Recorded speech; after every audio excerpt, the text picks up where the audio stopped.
Rencontrer des êtres venus d'un autre monde peut être une expérience terrifiante et mortelle. Ceux qui se sont fait kidnapper prétendent avoir subi des tests. Leur venue pourrait avoir déclenché un des plus grands fléaux que l'humanité ait jamais connu. Que cherchent les extraterrestres sur Terre? Viennent-ils pour notre planète? Ou pour nous? Aujourd'hui, nous vous dévoilons tous les secrets entourant les visites d'extraterrestres sur Terre et nous vous révélerons pourquoi un contact avec eux pourrait vous être fatal. Voici Alien Files. La machine est en marche. Des dossiers restés confidentiels pendant des décennies et décrivant des manifestations extraterrestres ont été rendus publics. Nous allons révéler le contenu de ces documents et découvrir ce que le gouvernement américain voulait cacher. C'est à suivre dans Alien Files, l'émission qui perce les plus grands secrets de la planète Terre. Aux quatre coins du monde, des humains prétendent avoir été en contact avec des extraterrestres. Ils disent avoir vu des lumières brillantes flotter dans les airs ou des ombres marchant dans les bois. Mais ceux à qui cela est arrivé gardent des séquelles à vie de ces rencontres. Pour la plupart des gens, se faire kidnapper par des extraterrestres est impossible. Pourtant, les preuves sont là. On a retrouvé des objets abandonnés, des empreintes de pas, les victimes ont des cicatrices et on leur a retiré des implants. Nous avons de nombreux indices. Dayton, au Texas, 29 décembre 1980. Betty Cash, Vicky Landrum et son fils de 7 ans, Colby, sont à bord d'une voiture circulant sur une bretelle déserte de l'autoroute. Au loin, au-dessus de la cime des arbres, ils voient une lumière apparaître dans le ciel. Ils descendent alors tous les trois de la voiture pour observer ce qui ressemble à un vaisseau en forme de diamant qui plane au-dessus d'eux. Une fois leur étonnement dissipé, ils retournent vers leur véhicule. Mais la poignée de porte est trop chaude pour être manipulée. Le vaisseau émet alors en direction de la voiture un rayon de lumière qui brûle Betty Cash, Vicky Landrum et son fils Colby. Les trois personnes sont tétanisées par la peur. C'est alors qu'un bruit assourdissant envahit la nuit. Des hélicoptères militaires apparaissent et prennent en chasse le vaisseau. Presque immédiatement après, les trois victimes sont prises de nausées et de vomissements. Elles ressentent une grande fatigue et ont la sensation d'avoir été brûlées. Betty Cash souffre énormément. Elle perd des touffes de cheveux et des lambeaux de peau. Elle est admise à l'hôpital le 3 janvier 1981 et y restera 15 jours. Après examen, un radiologue affirme qu'ils ont tous les trois été exposés à de hautes doses de rayonnement ionisant. Que faisait un ovni dans le ciel d'une région déserte du Texas? Pourquoi a-t-il attaqué trois personnes sans raison apparente? Le plus étonnant, c'est l'intervention de l'armée américaine. Une patrouille de cette taille n'a pas pu être envoyée aussi rapidement. On peut donc supposer que l'armée a été prévenue à l'avance de la venue de cet ovni. Curieusement, l'affaire Cash Landrum n'est pas un fait isolé. 4% de la population mondiale, soit 280 millions de personnes, prétend non seulement avoir rencontré des extraterrestres, mais aussi avoir été les victimes d'agissements terribles. Dossier déclassifié, l'affaire Travis Walton. Arizona, le 5 novembre 1975. Travis Walton travaille avec une équipe de bûcherons dans les forêts d'Arizona.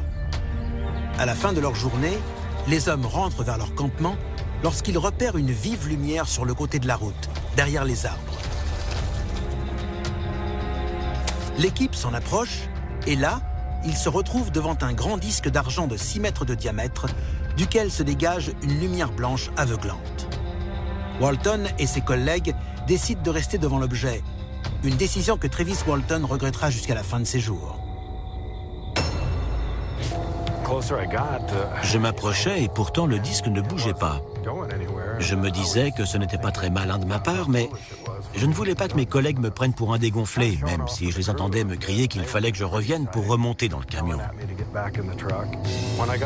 Quand je suis arrivé juste devant le vaisseau, j'ai remarqué qu'il faisait une sorte de mouvement de balancier. À cet instant, quelque chose m'a frappé. La seule chose dont je me souvienne, c'est que je souffrais énormément. J'ai vu des formes penchées au-dessus de moi, et quand j'ai véritablement repris connaissance, j'ai vu des créatures m'examiner. Là, j'ai eu très peur. Ils étaient 3.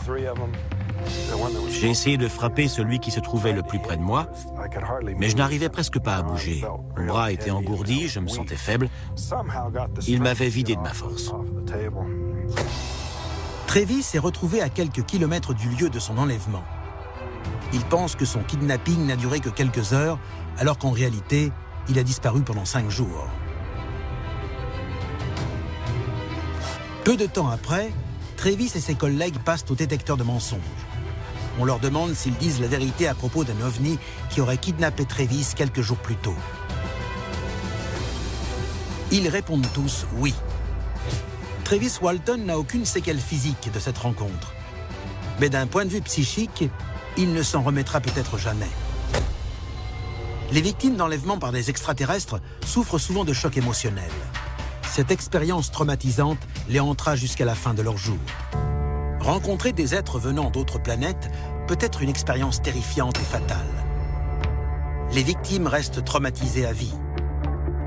Alors que les troubles psychologiques sont courants, certaines personnes ont des séquelles physiques inquiétantes. Les victimes sont enlevées au moment où elles sont le plus vulnérables, endormies dans leur lit. Mark Rotley, victime de plusieurs enlèvements, a vécu ce genre d'expérience terrifiante. Tout d'un coup, sans raison apparente, je me suis réveillé à 3 heures du matin. J'étais effrayé, paniqué et paralysé. Mais je savais exactement ce qui se passait. 3 créatures étaient dans ma chambre. Je les voyais distinctement car j'étais tout à fait conscient.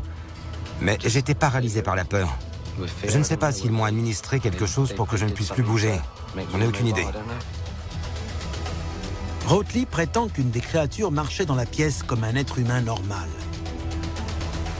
La suite de son récit fait froid dans le dos. Ils se sont approchés du lit et se sont penchés sur mon visage. Je suis alors entré dans une autre dimension que je suis incapable de vous décrire. J'avais l'impression d'être une proie. Tout ce dont je me souviens, c'est qu'on m'enfonçait quelque chose dans l'oreille. C'est tout. J'étais toujours éveillé et pourtant, l'horloge indiquait 8 heures du matin. Tout ce temps, 4 ou 5 heures, s'était envolé. Je ne sais pas ce qui s'est passé. En l'espace d'un instant, il est passé d'homme tranquillement endormi dans son lit à victime vulnérable. Ils arrivent et vous immobilisent. Quand vous vous réveillez, vous êtes déjà pris au piège. Ensuite, ils vous emmènent. Personne ne sait. Personne n'intervient parce que tout le monde dort à ce moment-là. Pendant 7 ans, l'organisation Roper a enquêté sur près de 6000 Américains qui prétendaient avoir été enlevés par des extraterrestres, dont un grand nombre la nuit. Les conclusions publiées en 1992 sont très inquiétantes. Dossier déclassifié, le sondage Roper. Il est dit dans le sondage Roper, les patients voient dans leurs rêves ou ont de vagues souvenirs de salles d'opération, de lumière vive et d'extraterrestres aux yeux énormes.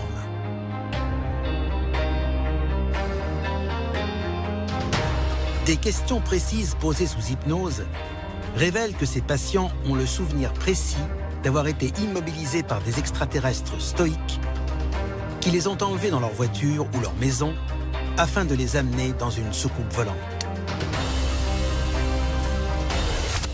On constate aussi des dommages corporels après examen des victimes. Un nombre alarmant de personnes enlevées ont découvert des implants extraterrestres sous leur peau, introduits lors d'opérations effrayantes. Ces objets sont petits et en métal. Il arrive parfois que les victimes ne soient pas au courant de la présence d'un implant dans leur corps. Ce n'est qu'au cours d'un scanner de routine qu'elles découvrent qu'un corps étranger a été placé sous leur peau. Des implants ont été retrouvés dans des pieds, des mains, des bras et des jambes. Le plus incroyable, c'est qu'on ne trouve aucune cicatrice qui marquerait l'endroit par lequel ces implants auraient été introduits dans les corps. Certaines victimes restent éveillées pendant leur enlèvement, tandis que d'autres n'ont que de vagues souvenirs de ce qui leur est arrivé. Ces personnes auraient-elles été recrutées contre leur volonté pour participer à une expérience sur le long terme? À quoi servent ces implants? Les symptômes associés à la pose d'un implant peuvent être des saignements de nez ou de fortes migraines, mais aussi à des problèmes reproducteurs ou des pertes de mémoire. De nombreuses victimes ont été enlevées plus d'une fois et ont dû subir des expériences aussi étranges que douloureuses. Mais qu'est-ce que les extraterrestres espèrent retirer de ces expériences? Le chirurgien américain Roger Leir est un des seuls experts en matière d'implants extraterrestres. Ces découvertes ont laissé pantois le monde scientifique. Le plus gros implant que j'ai retiré mesurait 1 ou 2 cm de long sur 1 cm de large. Il était en forme de T. Dans les 16 interventions que j'ai pratiquées, afin de retirer ces implants, je n'ai jamais remarqué de point d'entrée ou de cicatrice qui nous auraient indiqué l'endroit par lequel ces objets avaient été introduits. Les résultats des tests effectués sur ces implants en laboratoire sont effrayants. Nombre de ces objets contiendraient des isotopes radioactifs, les mêmes observés sur des fragments de météorites. Les experts n'ont pas d'autre choix que de conclure que ces objets ne viennent pas de la planète Terre. Il existe de nombreuses questions sans réponse quant à la nature et l'origine de ces implants extraterrestres. Ces implants sont-ils des puces de reconnaissance ou serviraient-elles à un dessein plus funeste? De nombreux ufologues croient que comprendre l'existence de ces implants, c'est comprendre pourquoi les extraterrestres s'intéressent à notre planète. La guerre des mondes, écrit par H.G. Wells, raconte l'invasion de la Terre par des extraterrestres venus de Mars. À la fin, l'humanité est sauvée grâce à un petit virus. Les Martiens n'étant pas immunisés contre le rhume, la destruction de la race humaine est évitée grâce à un simple micro-organisme. Le même principe pourrait être appliqué à l'inverse. Les personnes enlevées ne ramèneraient-elles pas plus avec elles qu'un simple implant en métal? Si les extraterrestres arrivent sur Terre avec une déclaration de guerre plutôt qu'un message de paix, le moyen le plus facile et efficace de nous attaquer serait de nous transmettre une maladie. Infecter une victime avec un virus n'est pas très compliqué. Les armes biologiques existent depuis des centaines d'années. En 1763, il a été fait état de l'utilisation d'une arme biologique à Pittsburgh, en Pennsylvanie. Après une altercation entre les guerriers aborigènes et l'armée britannique, les Anglais envoient aux Amérindiens un petit groupe d'émissaires chargés de leur distribuer des couvertures en guise de cadeaux. Dans son journal intime, un marchand de l'époque écrit « Nous leur avons donné 2 couvertures et un mouchoir provenant de l'hôpital et contenant de la variole. J'espère que cela produira l'effet escompté. » La maladie se répand à vitesse grand V parmi toutes les populations aborigènes. La variole tue alors un nombre incalculable de gens. Si les humains peuvent utiliser une maladie comme arme, que pouvons-nous attendre d'êtres qui ont plus de connaissances scientifiques que nous? Si des extraterrestres voulaient déposer un agent pathogène ou un virus sur la planète Terre, ils pourraient facilement le faire. Il leur faudrait juste trouver comment le déposer sans même qu'ils aient à se déplacer. Nous avons au moins 2 cas recensés qui expliquent qu'une météorite s'est écrasée à la surface de la Terre en amenant quelque chose avec elle, comme un virus ou une bactérie, et cela sans qu'on puisse l'expliquer. De nombreuses maladies ayant fait des ravages autour du monde sont arrivées sur Terre sans aucune origine apparente. Le H1N1, le SARS, la polio, le HIV ou le sida apparaissent soudainement, se répandent autour du monde et dévastent les populations. Ces virus, tout comme d'autres, auraient-ils tous une origine extraterrestre? Cette bactérie inconnue aurait-elle été envoyée sur Terre dans le but d'y introduire une nouvelle maladie mortelle? Toutes ces tentatives ne se font pas en secret. des milliers de personnes ont toutes vu en même temps un ovni. Après cela, l'humanité a connu l'une des maladies les plus dévastatrices de son histoire. Dossier déclassifié, Fatima, au Portugal. Il y a une centaine d'années, il y a eu une apparition. Les religions ont pensé que c'était la Vierge Marie. La Vierge aurait délivré plusieurs prophéties à 3 petites filles. Ces enfants ont gardé le secret sur la nature de ces messages tout au long du XXe siècle. Certains ufologues croient que l'image apparue à Fatima, au Portugal, n'était pas celle de la Vierge Marie, la mère de Dieu, mais celle d'une créature extraterrestre délivrant un message à propos du futur aux dirigeants qui se trouvaient là. Les témoins qui ont assisté à la scène ont vu le soleil se transformer en un kaléidoscope de couleurs qui se déplaçait dans le ciel. À plusieurs reprises au cours de l'événement, et devant une foule abasourdie, le ciel s'est déchaîné et une pluie torrentielle s'est abattue sur la ville. Pendant quelques jours, tous les journaux locaux s'intéressent au miracle de Fatima. Puis, en janvier 1918, 3 mois après la dernière apparition à Fatima, le monde a connu l'une des épidémies les plus dévastatrices de son histoire, la grippe espagnole. Elle aurait emporté plus de 50 millions de personnes, soit environ 2,5% de la population mondiale. Les pluies à Fatima étaient-elles contaminées par un virus extraterrestre mortel? Les rencontres avec des extraterrestres se multiplient. Les extraterrestres attaquent peut-être la Terre depuis une destination très lointaine, ce qui leur éviterait un affrontement direct avec les humains. En bombardant la planète de fragments de météorites contenant des micro-organismes, les extraterrestres pourraient nous attaquer sans même qu'on s'en rende compte. Il existe des éléments prouvant qu'une technologie extraterrestre contrôlerait l'environnement dans lequel nous vivons. Les extraterrestres sont-ils suffisamment puissants pour modifier l'écosystème de notre planète et en faire une arme qu'ils retourneraient contre nous? Tout porte à croire que notre planète est en souffrance. Nous avons des changements climatiques, l'inversion du champ magnétique terrestre. Nous sommes au bord de l'implosion.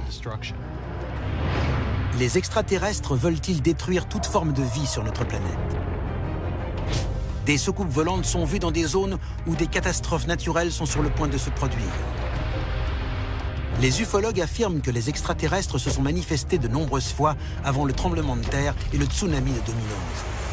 Suite à cela, le Japon a subi une incontrôlable catastrophe nucléaire. Ces incidents révèlent-ils les projets funestes des extraterrestres pour la planète Terre? Y a-t-il un moyen pour nous de survivre? Que faire si Mère Nature se retrouve à la merci des extraterrestres? C'était Alien Files, l'émission qui perce les plus grands secrets de la planète Terre.